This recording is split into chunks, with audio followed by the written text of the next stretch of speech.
आप सभी छात्र छात्राओं का कक्षा 12 विषय समाजशास्त्र का पेपर हो गया है और हम आशा करते हैं कि आपका पेपर बहुत अच्छा गया हो। तो आज हम आपको हमेशा की तरह इस तरह से आपका पेपर हल कराने जा रहे हैं कि अगर आपने एक बार वीडियो देख लिया तो हमें गारंटी देते हैं कि इनके उत्तर आप आपकी वार्षिक परीक्षा तक नहीं भूलने वाले हैं। और आप अगर नए हैं तो आप वीडियो देखें, फिर बताएं कि सर हाँ बिल्कुल आपने इन प्रश्नों के उत्तर बहुत अच्छे से याद कराए हैं। हम इसी तरह इस चैनल पर समझाते हैं, इसलिए जो छात्र नए हैं तो चैनल को सब्सक्राइब कर सकते हैं।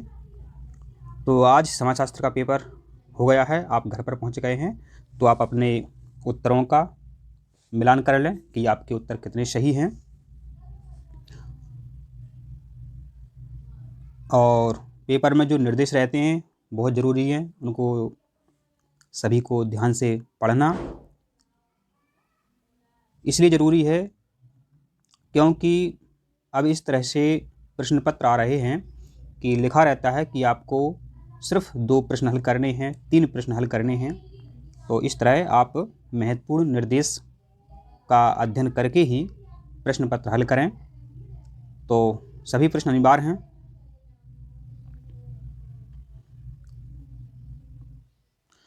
आपके सामने पहला प्रश्न है, समाजशास्त्र के पिता के रूप में किसे जाना जाता है? तो इसका सही उत्तर है ऑगस्ट कॉम्टे। अब देखो, आपको ये उत्तर हमेशा के लिए कैसे याद करना है। तो अपने जो पिता होते हैं आपका भला सोचते हैं और वह किसी से कम नहीं है, आपके पिता किसी से कम नहीं हैं, तो कम से याद कर लेंगे आप कॉम्टे। आप समझ गए, समाजशास्त्र के पिता के रूप में किसे जाना जाता है? ऑगस्ट कॉम्टे को जाना जाता है, अपने पिता किसी से कम नहीं है। इस तरह आप इसका उत्तर याद कर सकते हैं। अब है समाजशास्त्र समाज का विज्ञान है, किसने कहा? तो देखो, एक नज़र में वैसे ही लग रहा है कि विज्ञान, इसका सही उत्तर आपका बार्ड होना चाहिए। तो देखो, समाज रहते हैं तो देखो आप बार्ड होते हैं, आपने देखा होगा जब चुनाव होते हैं, आपने शहरों में देखा होगा बार्ड होते हैं। तो वहाँ पर बार्डों में जनसंख्या एक तरीके से व्यवस्थित रहती है, वैज्ञानिक रूप से व्यवस्थित रहती है। तो जो समाजशास्त्र समाज का विज्ञान है, किसने कहा? बार्ड ने कहा।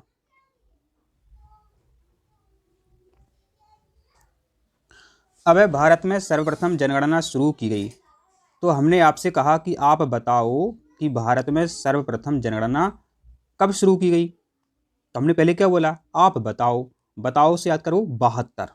तो 1872 में सर्वप्रथम जनगणना शुरू की। अब हम आपसे पूछें कि बताओ जनगणना कब शुरू की गई, तो आप तुरंत बता देंगे कि 1872। अब है, जाति है एक, अंतर्विवाही समूह। तो देखो, बिल्कुल सही बात है, आजकल भी समाज इतना विकसित नहीं हो पाया है कि परिवार वाले जो अलग अलग जाति वाले हैं तो उनकी शादी को शहर से स्वीकार कर लें, तो ऐसा नहीं होता है। तो अभी भी जाति एक अंतर्विवाही समूह है, तो जातियों के अंदर ही शादियां होती हैं।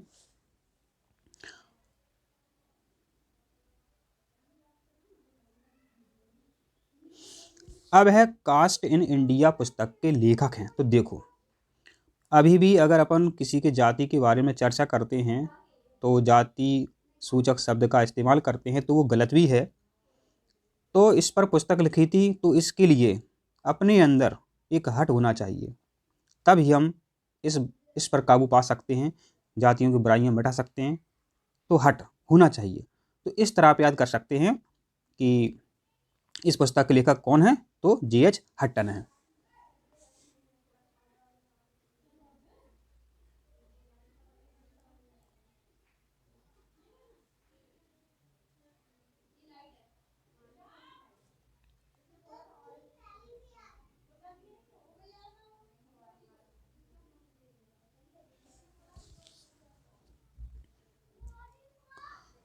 अब है, रिक्त स्थानों की पूर्ति कीजिए। तो आपका पहला रिक्त स्थान है, समाजशास्त्र समाज के लिए बाधक भी है और सहायक भी। तो समझो बात, जो सहज ज्ञान है तो कभी कभी बाधक भी होता है और सहायक भी होता है। जैसे कि विज्ञान जो है उसके चमत्कार भी हैं ठीक है, और हानि भी हैं, मतलब विज्ञान के लाभ भी हैं और हानि भी। इसी तरह जो सहज ज्ञान होता है समाज के विकास में सहायक भी होता है और बाधक भी होता है। अब मानव समाज में विशेषताएं पाई जाती हैं, तो इसका सही उत्तर है सामाजिक व सांस्कृतिक। फिर है आदर्श जनसंख्या सिद्धांत को भी कहते हैं, तो माल्थस सिद्धांत भी कहते हैं। जब कक्षा 12 जीव विज्ञान में जनसंख्या वाला चैप्टर आप देखते हैं तो माल्थस के बहुत सिद्धांत हैं, इन्होंने बहुत सारे सिद्धांत दिए हैं, तो इसका सही उत्तर है माल्थस सिद्धांत। अब संयुक्त परिवार में सर्वोच्च स्थान होता है, किसका होता है? कर्ता का। कर्ता माना होता है करने वाला। तो समझो बात, आपने सुना ही होगा हिंदी में, कर्ता ने कर्म को करण से संप्रदान के लिए अपादान से अलग होना, आपने सुना है। तो सबसे पहले क्या आ रहा है? कर्ता आ रहा है। तो वैसे भी कर्ता माने होता है करने वाला, तो आप उत्तर लगा देंगे यहाँ पर संयुक्त परिवार में सर्वोच्च स्थान होता है कर्ता का।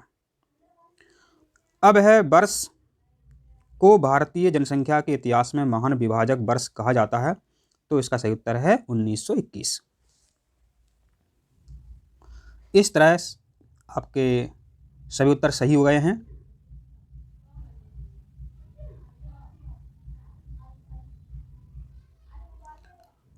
अब हम देख लेते हैं आपकी सही जोड़ियां क्या क्या हैं, तो इनको हम देखते हैं।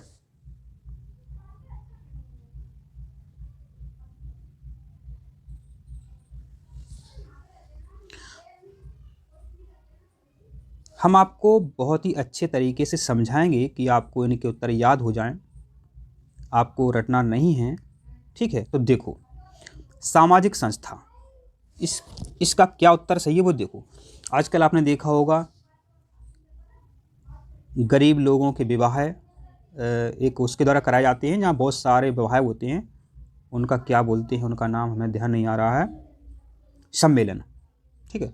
तो सम्मेलन से शादियाँ होती हैं, तो उन्हें कौन कराती हैं? सामाजिक संस्था कराती हैं। विवाह कौन करवाती हैं? सामाजिक संस्था कराती हैं। तो देखो, सामाजिक संस्था का आपका सही उत्तर है विवाह। हो गया आपको याद? आप नहीं भूलेंगे, हमें पता है। अब है जाति एक बंद वर्ग है, ठीक है। तो इसका सही उत्तर है मजूमदार तथा मदान, इन्होंने यह बात कही थी। अब है G.S. घुरिये। तो देखो, आप जब घर में जाते हैं तो आपके कई तरह के शेड्यूल होते हैं। शेड्यूल का मतलब है आप अपने घर में कब क्या काम करते हैं। तो हर एक व्यक्ति को अपना देखो शेड्यूल बनाना चाहिए घर पर, कि हमें आज ये करना है, ठीक है। तो आप उत्तर समझ गए बिल्कुल। G.S. घुरिये ने पुस्तक कौन सी लिखी है? 2 शेड्यूल ट्राइब, ठीक है। आपको उत्तर ध्यान रहेगा कि आपको घर पर रह करके शेड्यूल बनाना चाहिए कि हमें क्या करना है, आपको 12 में अच्छे नंबर कैसे लाने हैं।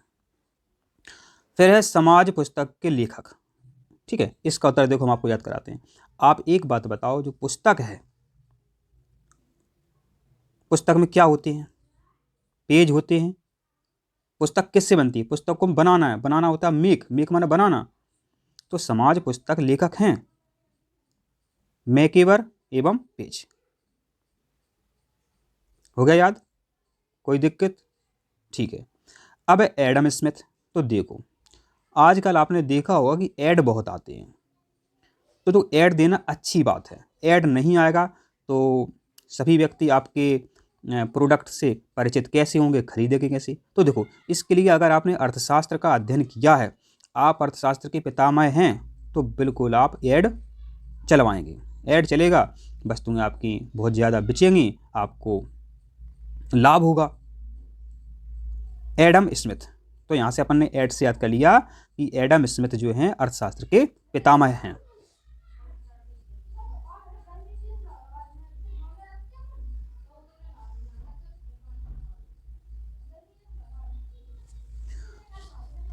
अब है एक शब्द एक वाक्य में उत्तर दीजिए। अब है शिक्षा का प्रमुख उद्देश्य क्या है? तो देखो, यह प्रश्न बहुत ही सरल है। शिक्षा का प्रमुख उद्देश्य क्या होता है? व्यक्ति का समाजीकरण करना। शिक्षा होगी तो हम किसी भी समाज में उठ बैठ सकते हैं अच्छे से, और आप एक सामाजिक प्राणी भी हैं, अरस्तु ने कहा था, आप जानते ही हैं। फिर जनसंख्या के विज्ञान को कहते हैं। तो इसका उत्तर आप जन से ही स्टार्ट कर सकते हैं। जनसंख्या, जन माने जनांक मतलब डेमोग्राफी। फिर है मूल परिवार में कौन शामिल होते हैं? तो मूल परिवार में माता पिता और उनके बच्चे शामिल होते हैं। फिर है जनजातियों के पृथक्करण का सुझाव दिया था। तो इसका सही उत्तर है प्रो हटन ने, मतलब प्रोफेसर हटन ने। तो समझो बात, हमने आपको बताया था कि जातियों के बारे में बोलना एक बहुत जटिल कार्य है, इसमें आपका हट चाहिए, तो आप इस पर बोल सकते हैं।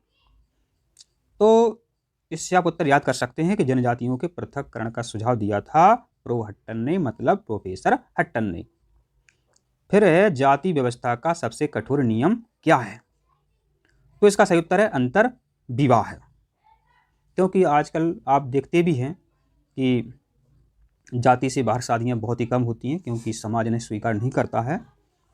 तो यह एक देखा जाए तो जो कह सकते हैं कि विदेशों में ऐसा अक्सर नहीं होता है, लेकिन अपने यहाँ जातियाँ होती हैं तो उनके अंदर ही शादी की जाती हैं, तो इसे अपन अंतर विवाह कहते हैं।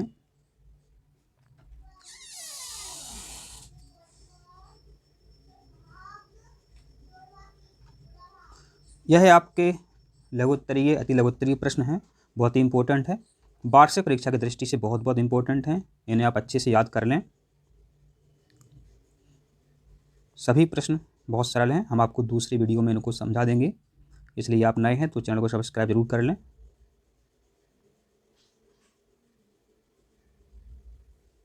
बहुत ही इम्पोर्टेंट प्रश्न हैं, आप अच्छे से याद करें। तो इस तरह आप देख सकते हैं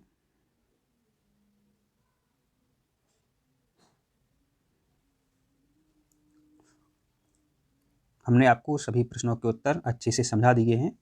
अगर आपको वीडियो पसंद आए तो लाइक करें और चैनल को सब्सक्राइब करें।